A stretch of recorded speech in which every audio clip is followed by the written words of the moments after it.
नमस्कारम दोस्तों एक नई मूवी आई है जिसका नाम है एनिमल। और मूवी के आने के पहले जैसा माहौल था, आने के बाद तो वो माहौल 10 गुना 20 गुना ज़्यादा कहना चाहिए कि भयानक हो गया है। एनिमल के आने के पहले ही बात ऐसी होती थी कि ये मूवी जो है वो फिल्म मेकिंग के बहुत सारे जो रूल्स हैं, मोरालिटी के जो रूल्स हैं, वायलेंस के जो दिखाना होता है मूवीज़ में, उन सबको एक तरीके से ये चैलेंज करेगा और अपने लेवल पे ये मूवी बहुत आगे के लिहाज से बनी हुई है।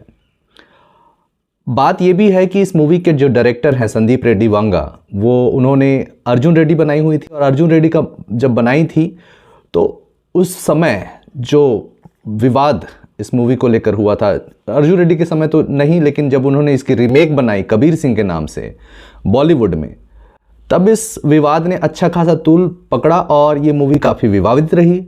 और विवादित होने के बाद भी इस मूवी ने अच्छी खासी कमाई की। तो डायरेक्टर का जो इमेज था वो एक लिहाज से वो कबीर सिंह के बाद से जो बना था वो बना था, और उसी इमेज ने एनिमल को भी एक तरीके से विवाद के घेरे में लाकर खड़ा कर दिया। अब मूवी रिलीज़ हो गई है और मूवी के रिलीज़ होने के बाद से तो मूवी जैसे कमाई करनी है वो कर ही रही है, लगभग 1000 करोड़ वो कमाने के आसपास पहुंच चुकी है। लेकिन इससे जुड़े विवाद थमने का नाम नहीं ले रहे हैं।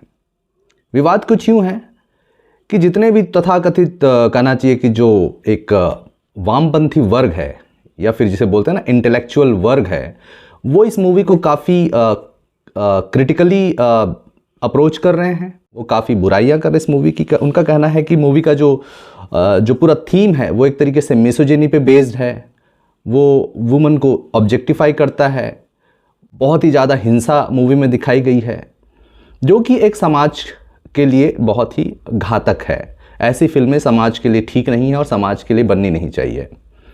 हालांकि फिल्म जैसी कमाई कर रही है उससे तो जो बोला जा रहा है उसके ठीक उल्टा असर दिखता है कि अगर मूवी बुरी है तो फिर वो कमाई कैसे कर रही है।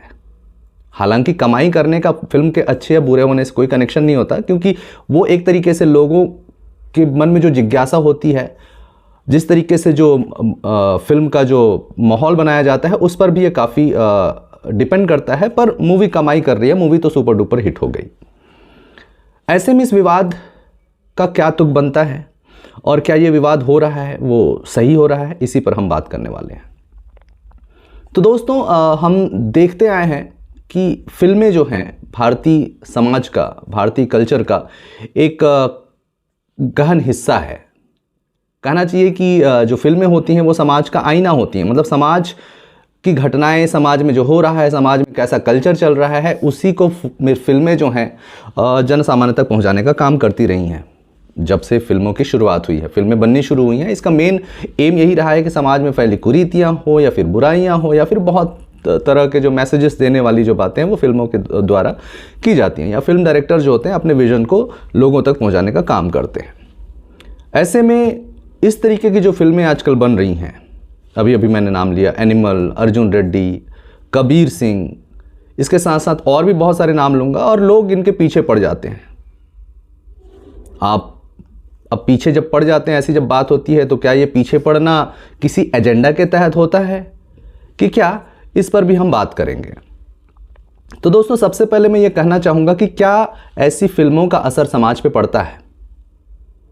क्या ऐसी फिल्में समाज में हिंसा बढ़ा सकती हैं या इस तरीके के व्यवहार को बढ़ा सकती हैं? तो अगर हम ध्यान से देखें या फिर सोचें भी, तो क्या पिछले समय में ऐसी फिल्में नहीं बनती थीं?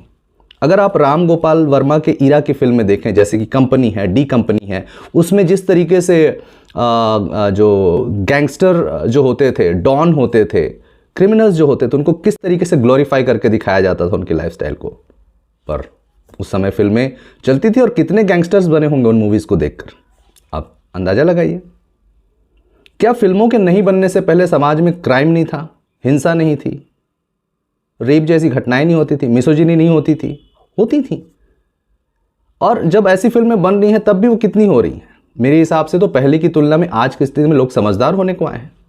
और लोग जब फिल्में देखते हैं तो वो ये भी देखते हैं कि वो बस उसको एंटरटेनमेंट के तौर पर देखते हैं। वो जानते हैं कि ये फिल्म नकली है, इसमें सारी दिखाई गई बातें जो है ओवर द टॉप हैं, उन्हें पता होता है। लोग इतने बेवकूफ़ नहीं है कि क्या चीज़ें सीखनी चाहिए। कोई छोटा बच्चा थोड़ी है कोई जो मूवी देखने जाता है वो सारी चीज़ों को सीख कर आ जाएगा, नहीं, ऐसा नहीं होता।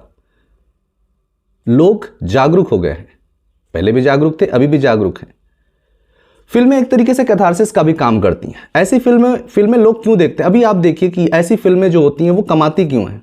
क्योंकि एक तरीके से इंसान जो होता है मॉरली बंधा हुआ होता है, वो ऐसी चीज़ें कर नहीं सकता। अगर मैं स्पेशली हिंसा की बात करूं, या फिर किसी के साथ कोई गलत हो रहा है और अपने साथ जो गलत हो रहा है उसके अगेंस्ट में जाकर वो कुछ बात करना चाहे, वो बहुत जगहों पर ऐसा नहीं कर पाता। तो फिल्में उसको मौका देती हैं। जब एक हीरो जाकर किसी ओवर द टॉप सीन में किसी विलन को या फिर किसी ऐसे व्यक्ति को जो उसका शोषण कर रहा है उसको मारता है, पीटता है या फिर उसके साथ हिंसा करता है, तो उसे लगता है कि उसके भीतर का एनर्जी रिलीज हो रहा है। ये एक तरीके से कैथारसिस उसका करती है।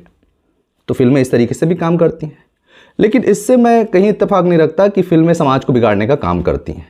अगर ऐसा ही है, अगर कबीर सिंह और एनिमल को लेकर इस तरीके से बात हो रही है, तो आप वो राम गोपाल वर्मा के समय की फिल्मों को आप देखिए। और अभी अभी की अगर मैं बात करूं तो आप हिसाब लगाइए, अनुराग कश्यप की फिल्में गैंग्स ऑफ वसेपुर, हरामखोर, इस तरीके की कई फिल्में हैं जो कहना चाहिए कि क्या है उन फिल्मों में। अगर आप उस तरीके से देखेंगे तो आप अंदाज़ा लगा लीजिए उन फिल्मों में क्या दिखाया गया है, कितनी मारकाट है, कितना ही ब्रूटल लेवल पे वो चीज़ें चलती हैं। गैंग्स ऑफ वसेपुर तो इसका खुला एग्जाम्पल है। पर वैसी फिल्मों में लोगों को तारीफ़ें मिलती हैं, डायरेक्टर को तारीफ़ें मिलती हैं, एक्टर्स को तारीफ़ें मिलती हैं। क्या है ये एक तरीका का दोगलापना नहीं है? ऐसा दोगलापना क्यों? मेरा सवाल सीधा सा है कि देखिए भाई, मुझे तो ये लगता है कि एक आदमी जो है फिल्म देखने के लिए स्वतंत्र है, उसे फिल्म देखना है और वो इतना जानता भी है कि फिल्मों से क्या लेना है, क्या नहीं लेना है, कौन सी फिल्में एंटरटेनमेंट के लिए देखनी है, कौन सी फिल्में जिज्ञासा के लिए देखनी है। वो सारी चीज़ें उसके कहना चाहिए कि कॉन्शियस में रहता है, वो समझता है इन तमाम चीज़ों को। तो ये जो बातें उठती हैं, ये सारी चीज़ें, यहाँ तक कि एनिमल को तो लेकर यह भी बात आती है ना कि एक एमपी हैं जिन्होंने पार्लियामेंट में इस बात पर पूरी की पूरी एक अच्छी खासी बहस कर दी कि मेरी बेटी रो रही थी। ठीक है, संवेदनशीलता हो सकती है, पर आप उसे इस तरीके से किसी के लिए अगेंस्ट इस तरीके से आप नहीं रख सकते। ये आपके साथ हुआ होगा, अच्छी बात है, आपकी संवेदनशीलता है, पर ये समाज को बिगाड़ ही देंगी, ऐसा कहाँ है? ऐसी कई फिल्में बनती रही हैं आगे। ये तो मेरे हिसाब से शुरुआत है। मुझे लगता है कि आगे आने वाले टाइम में फिल्म मेकिंग की जो तरीका है वो काफ़ी बदलने वाला है। आपको ऐसी वैसी चीज़ें देखने को मिलेंगी जो शायद आपने सोची भी नहीं होगा। आपको तैयार रहना चाहिए इन सब तमाम चीज़ों के लिए।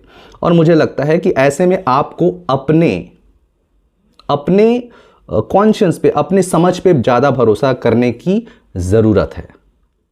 मैं इस इशू पर केवल इतना ही बोलना चाहता था कि आप फिल्में देखें, फिल्मों को लेकर ज़्यादा सीरियस ना हो। आप अपने माइंड में बस उसको एक एंटरटेनमेंट के तरीके से देखें। हाँ, कोई पॉइंट है, इशू है, उसको आप एक तरीके से देख पाएँ कि हाँ, इसमें से क्या लिया जा सकता है, छोड़ा जा सकता है। बट मेरे हिसाब से फिल्में एंटरटेनमेंट के लिए ही देखी जानी चाहिए, वही इसका सोल पर्पस है। इस बीच में आप कुछ अच्छी चीज़ें सीख जाते हैं, वो प्लस है। और एक इंसान को इतना तो पता ही है कि कौन सी चीज़ें हम अपने लाइफ में अप्लाई कर सकते हैं और कौन सी नहीं। तो इसमें लोगों के लिए ज़्यादा कुछ बोलने की ज़रूरत नहीं है कि ये समाज को बिगाड़ेगा, ये करेगा, वो करेगा, ऐसी कोई बात नहीं लगती मुझे। और फिल्में जब कमाई करती हैं तो दिख ही जाता है कि एक समाज में लोग उसे पसंद कर रहे हैं, देख रहे हैं। लेकिन उसको पसंद, अब वो फिल्म अगर 1000 करोड़ कमाई है तो क्या सड़कों में वैसा व्यवहार बढ़ गया है? नहीं, ऐसा तो मुझे नहीं लगता। तो खैर, इतनी बात मुझे करनी थी।